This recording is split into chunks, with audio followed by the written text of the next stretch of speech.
je passe quand même immédiatement la parole aux prochains intervenants, Stéphanie Verne et Jean-Christophe Poutrin, qui vont nous parler des consultations en binôme, médecin généraliste, psychanalyste.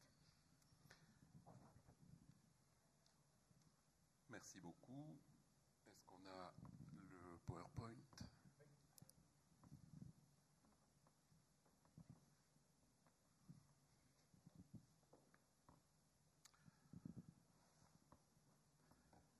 Bon, nous allons vous présenter un retour d'expérience de rencontres interprofessionnelles entre médecins généralistes et psychologues dans le territoire de santé du Comminges. Et nous avons intitulé ça « Éthique de la collaboration médecins généralistes et psychologues ». J'ai la chance de faire cette présentation avec Stéphanie Vergne, qui est psychologue, psychanalyste. Elle exerce à Saint-Gaudens et dans la MSP de Montrégeau. Elle est donc mon associée. Elle est docteure en psychopathologie clinique. Elle est chargée de cours à la faculté de psychologie de Toulouse et présidente de l'association des psychologues du Comminges. Bonjour. Donc je vous présente Jean-Christophe Poutrin, médecin généraliste dans la maison de santé pluriprofessionnelle de Montrégeau et professeur au département universitaire de médecine générale de la faculté de Toulouse, ainsi que responsable de l'enseignement en santé mentale et ainsi que des internes stagiaires. On n'est pas une des spécialistes de l'éthique, mais on a essayé quand même d'en parler à travers notre expérience. Donc nous allons commencer par vous raconter l'expérience de la collaboration dans le Comminges, puis des consultations en binôme, et enfin nous essaierons d'aborder l'éthique qui nous a interrogés et qu'on a tenté de mettre en place pour ces consultations très particulières et qui peuvent être discutées parfois. Notre présentation est illustrée, vous le voyez, par des dessins humoristiques, vous le verrez tout le long. Pour la plupart, ils sont de ma collègue Audrey Argel, qui a écrit aussi deux livres. Je fais de la pub. Diapositive suivante, s'il vous plaît. Donc, ce petit dessin pour attirer votre attention et pour essayer de définir ce que nous avons entendu par le mot collaboration. Il s'agit de travailler ensemble dans un sens large, à la fois autour, alors moi je dis patient et certains disent sujet, mais aussi autour de nos connaissances professionnelles et personnelles. Ce retour d'expérience nous paraissait pertinent dans le contexte médical actuel de déficit en collaboration et en particulier en santé mentale. C'est ce que mentionnait la Haute Autorité de Santé dans son guide coordination entre le médecin généraliste et les différents acteurs de soins dans la prise en charge des patients adultes souffrant de troubles mentaux. Notre démarche nous paraît cohérente avec ces recommandations, en particulier pour établir une relation de confiance entre professionnels au-delà de la dualité patient-soignant. Notre message principal, c'est d'essayer de montrer qu'il est possible de s'approprier l'interprofessionnalité pour enrichir l'intérêt intellectuel de nos deux professions et améliorer les pratiques de santé mentale en soins premiers, avec l'idée que se connaître, eh bien, ça permet de mieux travailler ensemble dans l'intérêt des professionnels et des patients sujets avec chacun nos éthiques. Diapositive suivante. Donc, comme nous le disions, nous rapportons l'expérience d'échanges et de rencontres entre médecins généralistes, psychologues et psychanalystes d'un bassin de santé semi-rural au sud de Toulouse. Et cette aventure est née fin 2017 de l'émulation entre trois projets. Alors d'abord, il y a eu le travail de thèse de Johan Vergès, qui a participé au travail que nous vous présentons aujourd'hui, sur la collaboration entre médecins généralistes et psychologues, concluant que cette collaboration était faible, insatisfaisante du point de vue des psychologues, pour une fois qu'on interrogeait les psychologues. Et donc, qui avait le sentiment que ces médecins ne connaissaient pas leur profession, leur activité, et qu'il y avait un grand manque de lien entre les deux. Puis, la création donc, de la maison de santé pluriprofessionnelle de Montrégeau. À l'époque, je n'y étais pas encore, j'y suis venue après. Et enfin, la création de l'association des psychologues du Comminges, qui défend la clinique et la psychanalyse. D'ailleurs, j'ai une pensée, je fais de la pub encore, pour mes collègues qui manifestent aujourd'hui. Je devais être avec eux, mais j'ai choisi d'être parmi vous cet après-midi contre tout un tas de décisions qui sont prises contre notre avis, malgré que ça fait pas mal de temps qu'on est en train de manifester. Donc ils évacuent toute notion de la parole et du sujet parlant. Et voilà, donc cette association fait partie de la coordination Psy Occitanie, qui nous sommes associés dans cette bataille. On a été très malmenés la dernière fois par l'ARS. Diapositive suivante. Alors, j'embête, j'enchaîne. C'est ainsi que se sont mis en place des soirées débats entre psychologues et médecins généralistes. L'organisation d'un groupe de travail entre les facultés de médecine et de psychopathologie à Toulouse, la présentation de cas communs de patients pris en charge conjointement par un médecin généraliste et un psychologue, avec discussion en groupe autour de ces présentations à deux voix, avec la participation de Marie-Jean Sauré. Une journée débat autour du dispositif qui était alors expérimental de prise en charge des séances de psychothérapie avec Jean-Pierre Lebrun, et puis des invitations dans les cabinets respectifs, les patients sujets étant informés et l'ayant préalablement accepté, avec aussi également des échanges de stagiaires internes et de stagiaires psychologues. Et c'est ce dont nous voulons vous parler aujourd'hui, ainsi que de l'éthique qui a pu nous questionner en tant que professionnels différents. Diapositive suivante.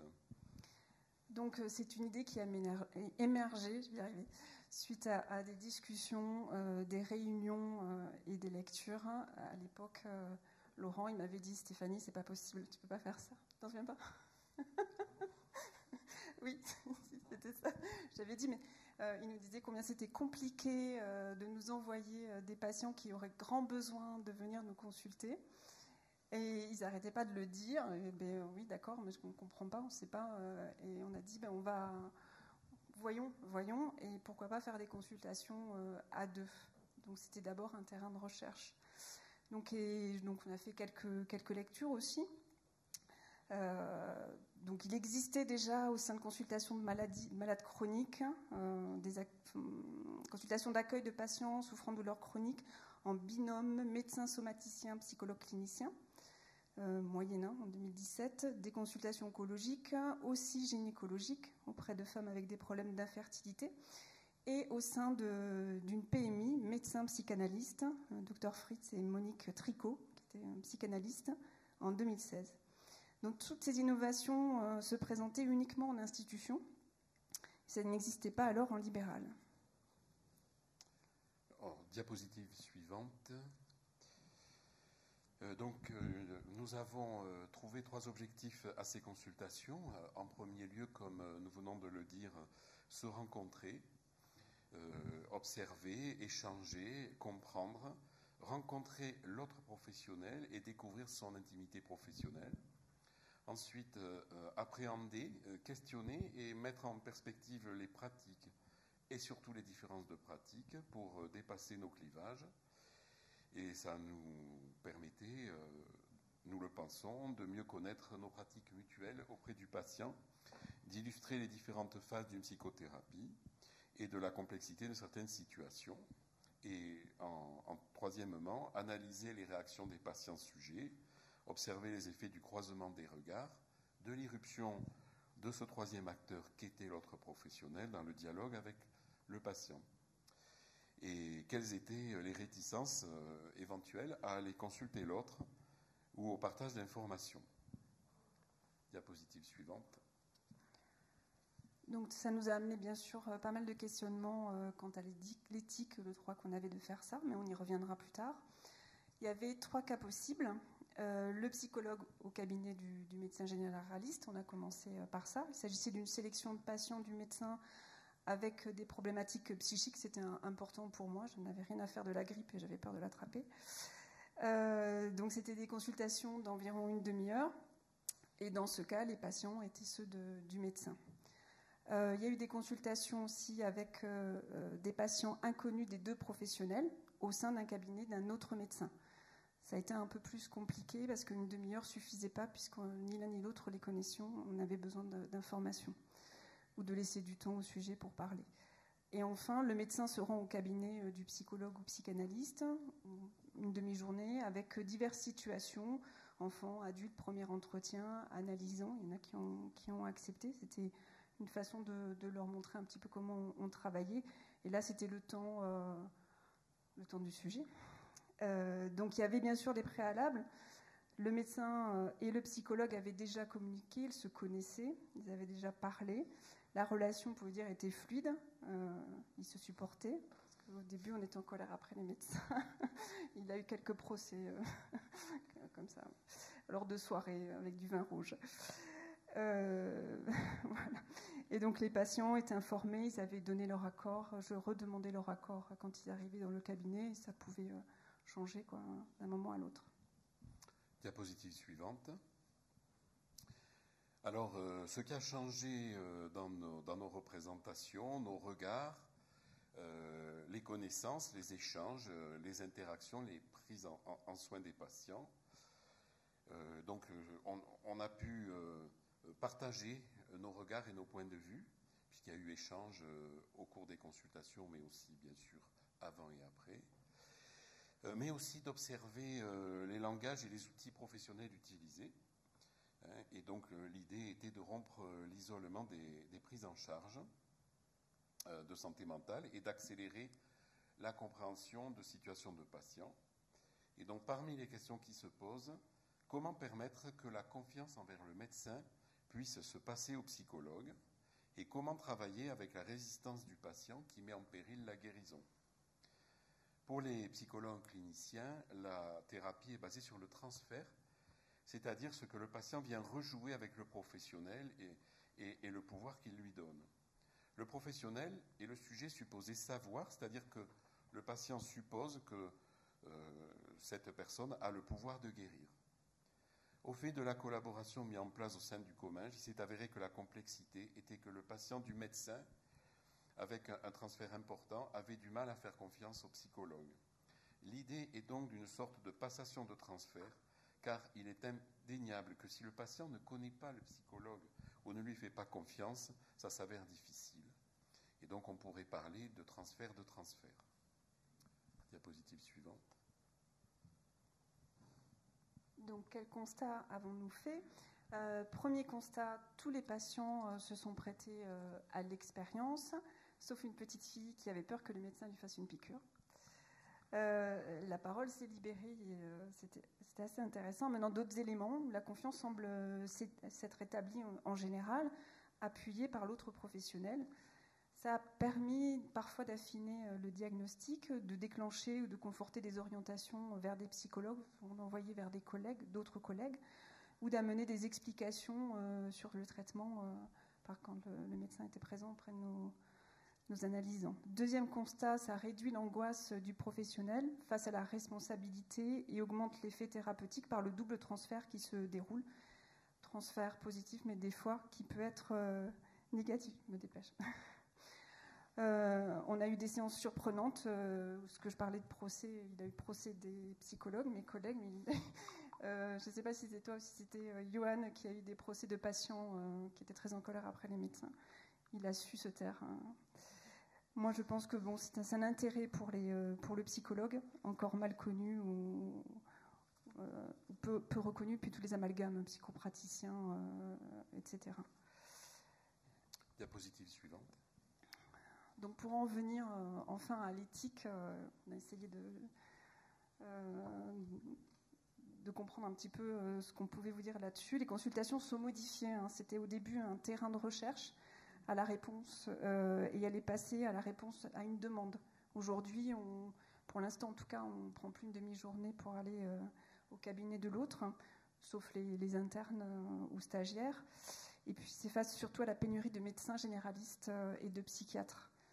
Donc elles sont ressenties différemment d'un professionnel à l'autre. J'ai des collègues qui disent « mais moi je n'ose rien dire quand il y a le médecin ». C'est des consultations qui...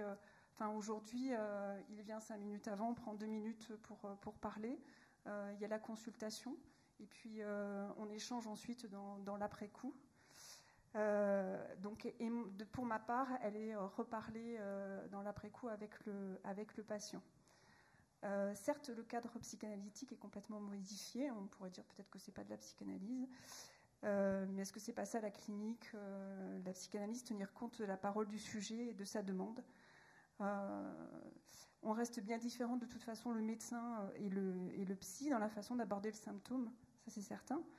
Et les consultations en binôme ne conviennent pas à tout le monde, loin de là.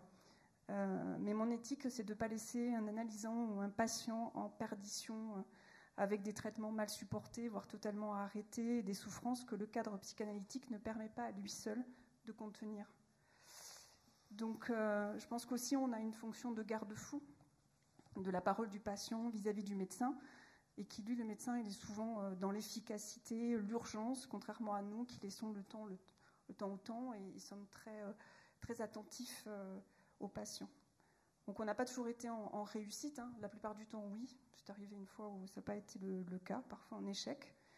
Mais en tout cas, moins seul, avec des solutions face à des situations critiques et des risques de passage à l'acte. À l'acte, c'est un peu mon angoisse, ce genre de choses, le suicide. Comme j'essaye de faire court. Bon. Donc, autre point, la question du secret partagé, mais je pense que Jean-Christophe y reviendra. J'utilise un logiciel de la MSP. Effectivement, je mets peu de données, mais parce que je ne prends pas de notes. Mais ça me permet d'interpeller avec l'accord du patient. Ça part de là. Je peux interpeller l'autre médecin et mettre un message, envoyer un post-it pour dire ça ne va pas, le traitement ne va pas du tout, ou le patient est en crise, est-ce qu'il ne faudrait pas revoir le traitement à la demande, etc. Donc je peux regarder aussi les dossiers des patients, mais je fais ça avec l'accord du patient. Vous permettez, j'ai accès, si vous êtes dans la MSP, j'ai accès à votre dossier, est-ce que vous permettez que je regarde par rapport au traitement? En tout cas, pour moi, il s'agit d'une éthique personnelle et aussi qui est parlée à deux par rapport aux consultations en binôme. Donc, ce n'est pas l'éthique totalement comme celle du code de déontologie, mais elle s'y en rapproche par certains côtés, comme le besoin de l'accord du patient pour échanger, pour parler de lui. Mais j'ai un peu le sentiment que j'ai ma propre éthique. Je crois que c'est ce qu'on discutait en voiture avec Laurent. Comme je ne vais pas avoir l'accord des deux parents pour suivre un enfant en fonction des situations, et je pense que c'est du cas par cas. Diapositive suivante, et on va terminer comme ça. On devait quand même donner des aspects d'éthique du médecin généraliste dans ce dispositif. Alors bien évidemment, qui dit éthique chez les médecins, c'est en premier lieu le secret médical. Et effectivement, très souvent, quand on parle entre professionnels, on te dit « mais comment tu fais ?» Eh bien, nous répondons que dans l'article 4 du Code de déontologie, qui définit le secret médical, il est écrit en toutes lettres « dans l'intérêt du patient » et non pas contre l'intérêt du patient. Donc on le fait principalement parce que nous estimons que c'est l'intérêt du patient, et nous, évidemment, que nous communiquons ce qui relève uniquement de l'intérêt du patient, comme nous le faisons avec tout professionnel. Ensuite, le cadre législatif de la pluriprofessionnalité nous donne des ouvertures, puisque nous exerçons en maison de santé pluriprofessionnelle, ce qui est un label, et les autorités s'assurent que c'est cadré, et en particulier, il y a deux éléments. Il y a d'abord tout professionnel qui travaille dans les MSP doit signer le projet de soins, et ensuite, le professionnel utilise le logiciel partagé.